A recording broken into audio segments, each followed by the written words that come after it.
Friends, जय माता दी। कैसे हैं आप सब दोस्तों। बैसाख माह के शुक्ल पक्ष की एकादशी है, मोहिनी एकादशी। आप सभी को बहुत बहुत बधाइयाँ। और इस दिन जो भी मनुष्य व्रत करता है उसे हजारों गौ के दान के बराबर पुण्यों की प्राप्ति होती है। भगवान विष्णु की सबसे प्रिय तिथि है और कहते हैं कि जो स्थान नदियों में गंगा मैया को प्राप्त है वही स्थान व्रतों में एकादशी को प्राप्त है। अगर आपकी कोई मनोकामना नहीं पूर्ण हो रही है तो सच्चे मन से अगर एकादशी के दिन व्रत करेंगे तो आपकी कोई भी मनोकामना अधूरी नहीं रह जाएगी। जब बैसाख माह की एकादशी तिथि आती है तो अपने आप में बहुत खास होती है, क्योंकि इस दिन ही भगवान विष्णु ने मोहिनी अवतार लिया था, जब समुद्र मंथन से अमृत प्राप्त हुआ और तब देवताओं और असुरों के बीच युद्ध छिड़ गया। दोनों ही इसे प्राप्त करने के लिए आतुर नजर आए और तब भगवान विष्णु ने अत्यंत खूबसूरत महिला का रूप धारण कर दैत्यों को आकर्षित किया। दैत्य मोहिनी के आकर्षण में बंधे रहे। तब तक देवताओं ने अमृत पान किया, परंतु वृषभान नाम के राक्षस ने धोखे से अमृत की बूंदें चख ली थी, जिसे मालूम होने पर मोहिनी रूप भगवान विष्णु ने उनका सिर धड़ से अलग कर दिया, जिससे राहु केतु उत्पन्न हुए। इस तरह से मोहिनी अवतार रूप में भगवान विष्णु ने संपूर्ण जगत में फिर से धर्म की स्थापना की।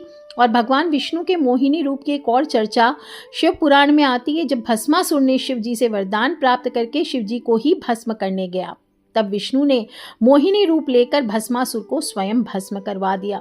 अतः बहुत ही महत्वपूर्ण दिन है और मोहिनी एकादशी के दिन पूरी निष्ठा से भगवान विष्णु के निमित्त व्रत, ध्यान, मंत्र जाप और उपवास करने से, भगवान विष्णु का पूजन करने से अखंड पुण्यों की प्राप्ति होती है।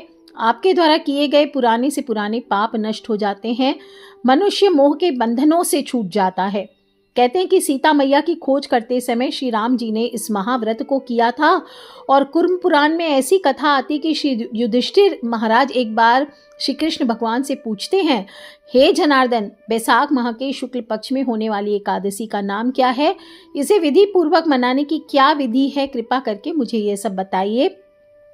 भगवान श्री कृष्ण उत्तर देते हैं, धर्मपुत्र वशिष्ठ मुनि ने एक बार भगवान रामचंद्र जी से जो कहा था वो मैं तुम्हें बताता हूँ, ध्यान पूर्वक मेरी बात को सुनो। भगवान रामचंद्र जी ने वशिष्ठ मुनि से पूछा, हे महान ऋषि, मैं सभी व्रतों में से सर्वश्रेष्ठ व्रत के बारे में सुनना चाहता हूँ। वह व्रत जो सभी प्रकार के पापों और दुखों को नष्ट कर देता है। मैंने अपनी प्रिय सीता के वियोग में बहुत कष्ट सहा है, इसलिए मैं आपसे सुनना चाहता हूँ कि मेरा दुख कैसे दूर हो सकता है। ऋषि वशिष्ठ कहते हैं, हे भगवान राम, आपकी बुद्धि इतनी तीव्र है, आपके नाम का स्मरण करने से कोई भवसागर से आराम से पार हो सकता है। आपने मुझसे समस्त मानवता के फिर भी कल्याण के लिए और सभी की इच्छाओं को पूर्ण करने के लिए प्रश्न किया है, तो मैं उस व्रत के दिन का वर्णन करूंगा जो संपूर्ण जगत को पवित्र करता है। हे राम, वह दिन वैशाख शुक्ल एकादशी के नाम से जाना जाता है और द्वादशी युक्त एकादशी श्रेष्ठ कही गई है, सभी पापों को दूर करती है और मोहिनी एकादशी के नाम से प्रसिद्ध है। हे राम, इस एकादशी का पुण्य उस भाग्यशाली आत्मा को मुक्त कर देता है जो इसे मानता है और मनाता है। इसलिए यदि आप भी अपने दुखों से छुटकारा पाना चाहते हैं तो इस शुभ एकादशी का पूरी तरह से पालन करें, क्योंकि यह व्यक्ति के मार्ग से सभी बाधाओं को स्वतः ही दूर कर देती है और सभी दुखों से छुटकारा दिलाती है। कहते हैं कि इसकी महिमा का मात्र वर्णन सुनने मात्र से बड़े पाप नष्ट हो जाते हैं। सरस्वती नदी के तट पर एक बार भद्रावती नाम की एक सुंदर नगरी थी, जिस पर राजा द्युतिमान का शासन था। हे राम, वह दृढ़ सत्यवादी और अत्यंत बुद्धिमान राजा चंद्रमा के वंश यानी चंद्रवंश में पैदा हुआ था। उसके राज्य में धनपाल नाम का एक व्यापारी था, जिसके पास बहुत सारा अनाज और पैसा था, बहुत ही धर्मपरायण भी था। और धनपाल ने भद्रावती के सभी नागरिकों के लाभ के लिए झीलें खुदवाई, बलि के अखाड़े बनवाए, सुंदर उद्यान की व्यवस्था की। भगवान विष्णु का बहुत बड़ा भक्त था और उसके 5 पुत्र थे, सुमन, द्युतिमान, मेधावी, सुकृति और धृष्ट बुद्धि। दुर्भाग्यवश उसका बेटा धृष्ट बुद्धि हमेशा बहुत पाप पूर्ण गतिविधियों में लिप्त रहता था।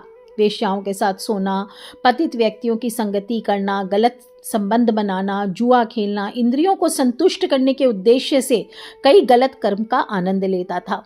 वह देवताओं हो, ब्राह्मण हो, पूर्वज हो, समुदाय के अन्य बुजुर्ग हो, सभी का अनादर करता था। दुष्ट हृदय वाले दुष्ट बुद्धि ने अपने पिता की संपत्ति को अंधाधुंध तरीके से खर्च किया। हमेशा अछूत भोजन का आनंद लिया और अत्यधिक शराब पिया। एक दिन धनपाल ने दुष्ट बुद्धि को घर से बाहर निकाल दिया, क्योंकि उसने उसे एक जानी मानी गलत स्त्री के साथ हाथ में हाथ डाले सड़क पर घूमते देखा था। तब से धृष्ट बुद्धि के सभी रिश्तेदार उसकी कड़ी आलोचना करने लगे और उससे दूरी बना ली। जब उसने अपने सारे विरासत में मिले आभूषण बेच दिए और कंगाल हो गया, तो वेश्या ने भी उसे छोड़ दिया और उसकी गरीबी के कारण उसका अपमान किया।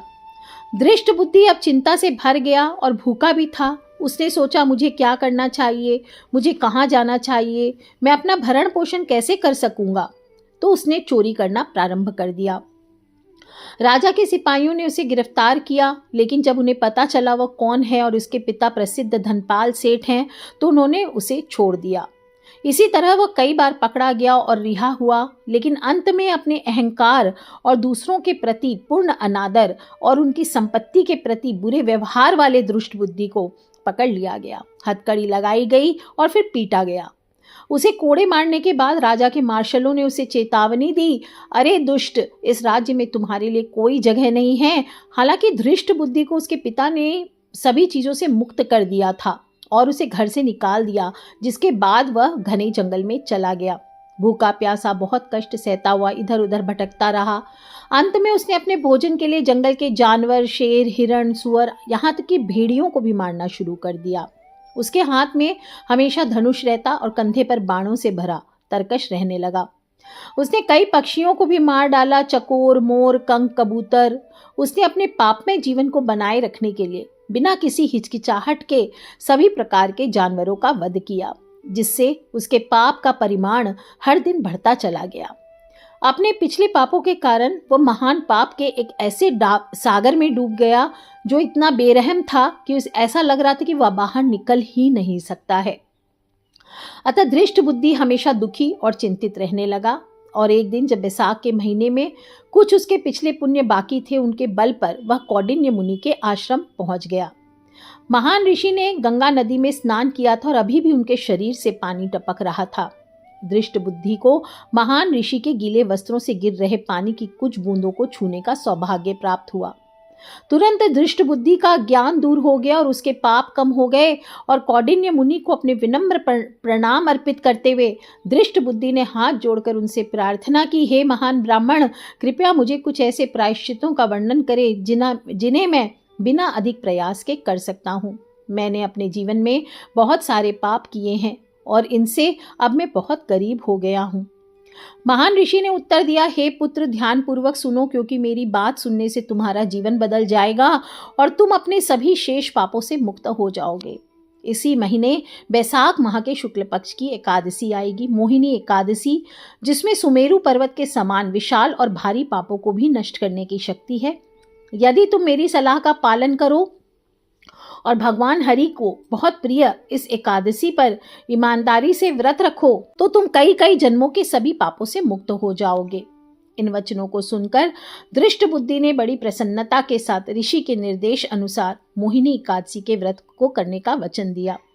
हे राजन श्रेष्ठ, हे रामचंद्र भगवान, मोहिनी एकादशी का पूर्ण व्रत करने से एक समय का पापी दृष्ट बुद्धि व्यापारी धनपाल का उड़ाऊ पुत्र पाप मुक्त हो गया। तत्पश्चात उसने एक सुंदर दिव्य रूप को प्राप्त किया और अंत में सभी बाधाओं से मुक्त होकर भगवान विष्णु के वाहन गरुड़ पर सवार होकर भगवान के परम धाम को चला गया।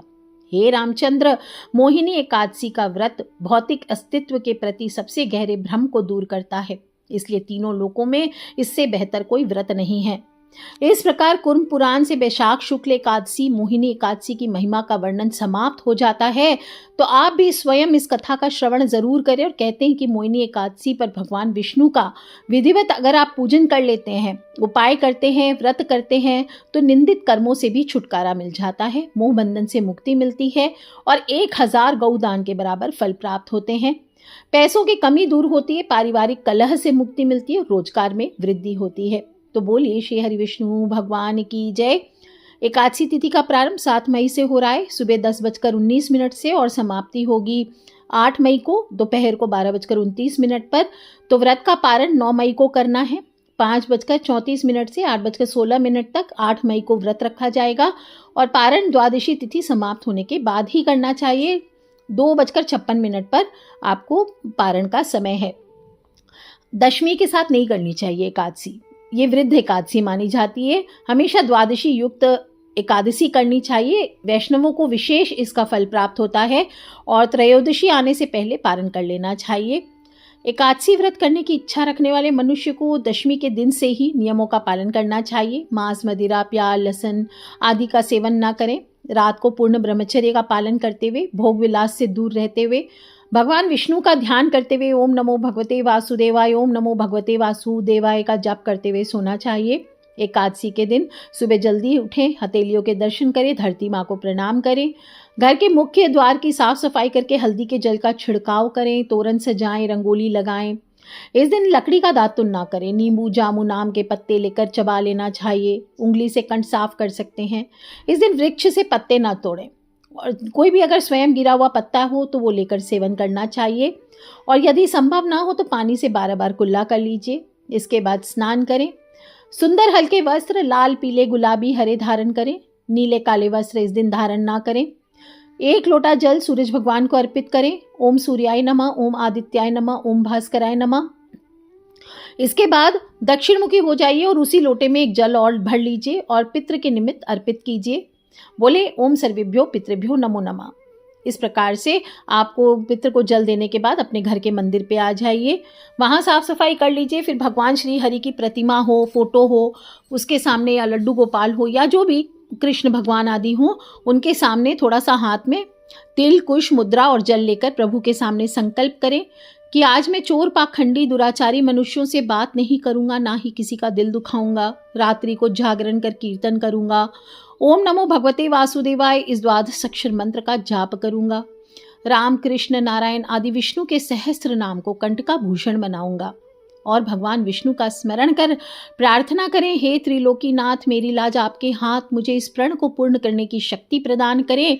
मैं श्री हरि की प्रसन्नता और मोक्ष की कामना से इस मोहिनी एकादशी के व्रत को धारण करता हूँ। मेरा यह व्रत अच्छे से पूर्ण हो, इसके लिए हे श्री हरि आप मुझे अपनी शरण में लीजिए। इस प्रकार से संकल्प करके षोडशोपचार विधि से भगवान का पूजन करें।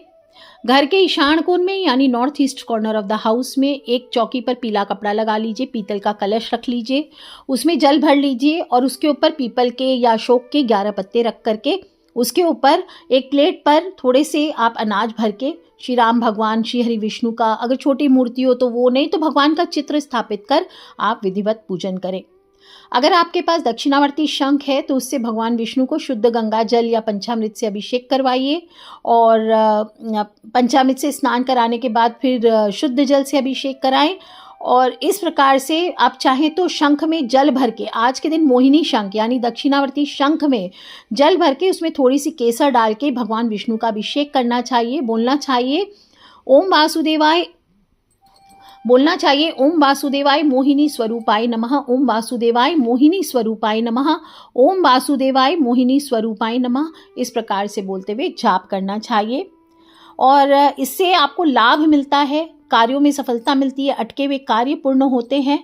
और पीताम्बर धारी हैं प्रभु तो पीले रंग के वस्त्र पहनाइए, जनेऊ धारण करवाएं, चंदन चढ़ाएं, चंदन का ही इत्र चढ़ाएं और सफ़ेद तिल आपको अवश्य लगाना चाहिए, क्योंकि ध्यान दीजिए कि भगवान विष्णु की पूजा में चावल नहीं चढ़ाए जाते। पीले, सफ़ेद ये पुष्पों से उनका श्रृंगार कीजिए और जनेऊ धारण कराएं। और एक 11 बाती की आप एक बाती बना लीजिए रुई की। मैंने लास्ट वीडियो में समझाया है, आपने नहीं सुना है तो जाके सुने। और गाय के घी में हल्दी का मिला करके आपको दीप करना चाहिए, मोहिनी दीप इसको कहते हैं। और 11 केले का साथ में भोग लगाइए। ये दीप आपके जीवन में सौंदर्य और आकर्षण को बढ़ाता है, मोहिनी दीप। तो क्या करना है, आप पूजा पाठ नहीं भी करना चाहते तो रात के समय चंद्रमा की रोशनी में बैठ जाइए और एक दीप ले लीजिए, 11 बाती बना लीजिए। 11 बाती को अमेट करके एक बाती बना लीजिए और उसके बाद उसमें घी भर दीजिए और थोड़े से गुलाब या चमेली का इत्र है तो वो डाल दीजिए। और वहीं बैठ करके आप स्फटिक की माला से या चंदन की माला से आप ओम मोहिनी रूपिण्यै नमः, ओम मोहिनी रूपिण्यै नमः इस प्रकार से मंत्र का 108 बार जाप करें। आप देखेंगे आपकी लोकप्रियता तो बढ़ेगी ही, साथ ही साथ आप में आकर्षण बढ़ेगा, आपकी पर्सनालिटी बहुत स्ट्रांग होगी, आपके चेहरे पर तेज बढ़ेगा, आपकी सुंदरता बढ़ेगी। आपको इस दिन भोग भी अवश्य लगाना चाहिए। भोग में आप जो भी ऋतु फल आदि चढ़ा सकते हैं, आप मखाने की खीर आदि का भोग लगा सकते हैं, फलाहार का भोग लगा सकते हैं। जो भी भोग लगाएंगे उसमें तुलसी पत्र अवश्य डालिए। और ऐसे भी आप तुलसी अर्पित कीजिए। आज के दिन अगर तुलसी डायरेक्ट अर्पित करना चाहते हैं तो भगवान के मस्तक पर करें। चरणों में भगवान के तुलसी नहीं चढ़ानी चाहिए। और इस दिन तुलसी के 11 पत्ते लेकर उस पर कुमकुम से राम नाम लिख करके आप श्रीहरि को अर्पित कीजिए। और पति पत्नी मिल करके इस उपाय को कीजिए। आपके बीच में अगर बहुत झगड़े हो रहे हैं, बहुत अनबन हो रही है, मिसअंडरस्टैंडिंग्स हो रही है, तो पति पत्नी में प्रेम हेतु आप प्रार्थना करते हुए आप ये 11 पत्ते तुलसी के अर्पित करें।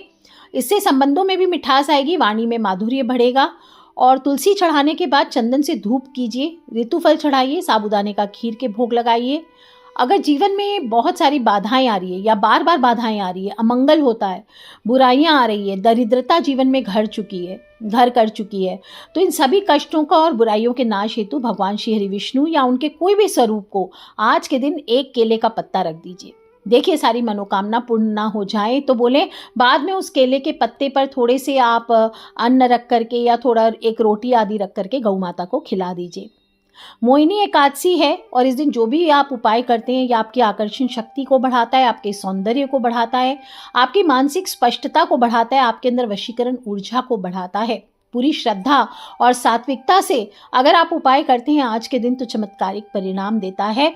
और लास्ट वीडियो में मैंने एक और साधकों के लिए बताया है। जो साधक हैं वो आज की रात से प्रारंभ करके अगले 5 रातों तक लगातार एक ही वस्त्र में एक ही स्थान पर बैठकर ओम ह्रीम श्रीम क्लीम मोहिनी स्वरूपाय फट इस मंत्र का 1100 मंत्र प्रतिदिन जाप करें। और आखिरी दिन लाल फूलों की माला श्रीहरि भगवान को अर्पित करें। इससे वाक सिद्धि की प्राप्ति होगी, आकर्षण सिद्धि की प्राप्ति होगी और स्वाभाविक वशीकरण शक्ति जागृत होती है। इस बार दोस्तों आपको ये मोहिनी दीप अवश्य जलाना है। हर कोई मानने लगेगा आपकी बात। कहते हैं चारों ओर आपकी जय जयकार होगी। कुछ करें ना करें, सारे दिन मोहिनी सम्मोहन मंत्र या ओम नमो भगवते वासुदेवाय, ओम नमो भगवते वासुदेवाय का जाप अवश्य करें। इस दिन दान पुण्य भी करना चाहिए। गौ माता को आप रोटी आदि खिलाइए और अगले दिन सुबह व्रत का पारण करें। दान में बैसाख माह है तो गर्मी चरम सीमा पर है। ऐसे में मोहिनी एकादशी के दिन राहगीरों को पानी पिलाइए, प्यासे पशु पक्षियों के लिए जल पिलाने की व्यवस्था करें, अन्न, जूते, चप्पल, छाता आदि का दान करें और देवी लक्ष्मी के 12 नाम स्तोत्र, श्री सूक्त आदि का पाठ करना चाहिए। अगर कोई भी द्वार पर आपके कोई भी आगंतुक आ जाए तो उसे बिना कुछ दिए आपको खाली हाथ नहीं लौटाना चाहिए। और मोहिनी एकादशी व्रत का फल तभी मिलता है जब व्रती मन में क्रोध ना करे, नकारात्मक विचार ना लेकर के आए, वाद विवाद ना करे, किसी को बुरा भला न बोले, नहीं तो एक गलती से पूरा व्रत निष्फल हो जाता है। इस दिन स्त्रियों को चाहिए बाल ना धोएं, हेयर कट ना कराएं। पुरुषों को भी हेयर कट आदि, दाढ़ी आदि नहीं काटने चाहिए और नाखून आदि नहीं काटने चाहिए। ब्रह्मचर्य का पालन करते हुए दोनों पति पत्नी को चाहिए कि भगवान विष्णु का ध्यान करें और निश्चल भाव से प्रभु के चरणों में दिन को व्यतीत करें। प्रभु आपकी सभी मनोकामना पूर्ण करे। इसी सच्ची कामना के साथ दोस्तों एक छोटा सा उपाय और बता देती हूँ शत्रु शमन के लिए। एक छोटा सा उपाय बता रही हूँ। एक कागज ले लीजिए, उस पर लाल पेन से या कुमकुम से शत्रु का नाम लिख लीजिए। अब उस पर आप साबुत उड़द की काली दाल के 38 दाने और चावल के 40 दाने, थोड़ा नमक, थोड़ी राई, 2 लहसुन, प्याज के 4 सूखे छिलके और 7 सूखी लाल मिर्च ये आप रख दीजिए। हाथ जोड़कर विष्णु भगवान का ध्यान कीजिए। फिर अगर किसी खास पर्सन को वो आपको परेशान कर रहा है तो उस पर फिर अगर कोई खास पर्सन आपको परेशान कर रहा है तो उसकी फोटो के ऊपर से या सच में सामने है वो आदमी तो उसके ऊपर से 7 बार घुमा दीजिए और किसी गड्ढे में दबा दीजिए। और नहीं तो कागज में नाम लिखा हुआ आप ऐसे ही उसके फोटो पर से घुमा के या ऐसे मन में भाव करके आप 7 बार फूंक मार लीजिए और फिर उसके ऊपर नींबू निचोड़कर गड्ढे में दबा दीजिए। नींबू निचोड़ते समय गड्ढे में शत्रु का नाम लेते रहें, उससे उसका शमन होगा, आपके विरुद्ध कोई कदम नहीं उठा पाएगा। अगर नींबू ना हो तो गड्ढे में डालकर उसको जला दीजिए एक टुकड़े कपूर के साथ। अकारण अगर कोई परेशान कर रहा है और बगैर कारण के आपको रोज कोई ना कोई आप पर आपदा डाल रहा है और या फिर आपको परेशान कर रहा है, कुछ कर दिया आपके ऊपर, ऐसे में आपको एक एकाक्षी नारियल या 11 सिद्ध गोमती चक्र अगर आपके पास हैं तो उनको पीले या काले रेशमी कपड़े में सीलकर घर के बाहर लटका दीजिए। ध्यान रखें गोमती चक्र अभिमंत्रित होने चाहिए। 88,000 मंत्रों से, शत्रु निवारण के मंत्रों से अभिमंत्रित होने चाहिए, तभी ये काम करते हैं। और इसे आप हर साल ना भी बदले तो 3 साल उसके बाद इसको आपको बदल देना चाहिए, उसके बाद ये निष्क्रिय हो जाते हैं। तो इनको फेंक दीजिए और नए सिद्ध गोमती चक्र वापस से इसी प्रकार ला करके लगा दीजिए। ध्यान रखें, गोमती चक्र के द्वारा आपको कोई बांध भी सकता है, तो किसी भी पर्सन के दिए हुए गोमती चक्र का इस्तेमाल ना करें। और आज के दिन आप पैसों की कमी दूर करने के लिए भगवान विष्णु पर 11 हल्दी की गांठ या एक चांदी की सिल्ली चढ़ाकर उसे अपनी तिजोरी या पर्स में भी स्थापित कर सकते हैं। ध्यान रखें, ये चांदी की सिल्ली आपके अभिमंत्रित होनी चाहिए, या आप लक्ष्मी की चरण पादुका अभिमंत्रित है तो वो भी लगा सकते हैं और फिर इसे तिजोरी में रख सकते हैं। सुबह शाम आप इस दिन शाम के समय तुलसी के सामने देसी घी का दीपक अवश्य जलाइए। ओम श्री तुलसी विद्महे विष्णु प्रियाय धीमहि तन्नो वृंदा प्रचोदयात्। ओम श्री तुलसी विद्महे विष्णु प्रियाय धीमहि तन्नो वृंदा प्रचोदयात्। ओम श्री तुलसी विद्महे विष्णु प्रियाय धीमहि तन्नो वृंदा प्रचोदयात्। इस मंत्र का 11 बार कम से कम जाप करें, परिक्रमा करें दोस्तों। और अद्भुत मोहिनी एकादशी है, अपने आप में चमत्कारिक एकादशी है। शत्रु नाश से लेकर धन प्राप्ति तक सभी प्रकार के उपाय आज के दिन किए जाते हैं। कुछ करें ना करें, सच्चे दिल से विष्णु भगवान से कनेक्ट करें। कथा मैंने सुनाई है, वो आप भी सुने, अपने फ्रेंड्स, फैमिली, मम्मी पापा, भाई बहन, बच्चे सभी लोगों से शेयर अवश्य कर लें, क्योंकि हमें नहीं पता कौन सा उपाय कब किसकी लाइफ बदल दे। So love you all friends, take care. जय माता दी, पम बम भोलेनाथ की जयकारा, शिरावाली दा बोल सांचे दरबार की जय, विष्णु भगवान की जय, लक्ष्मी मैया की जय।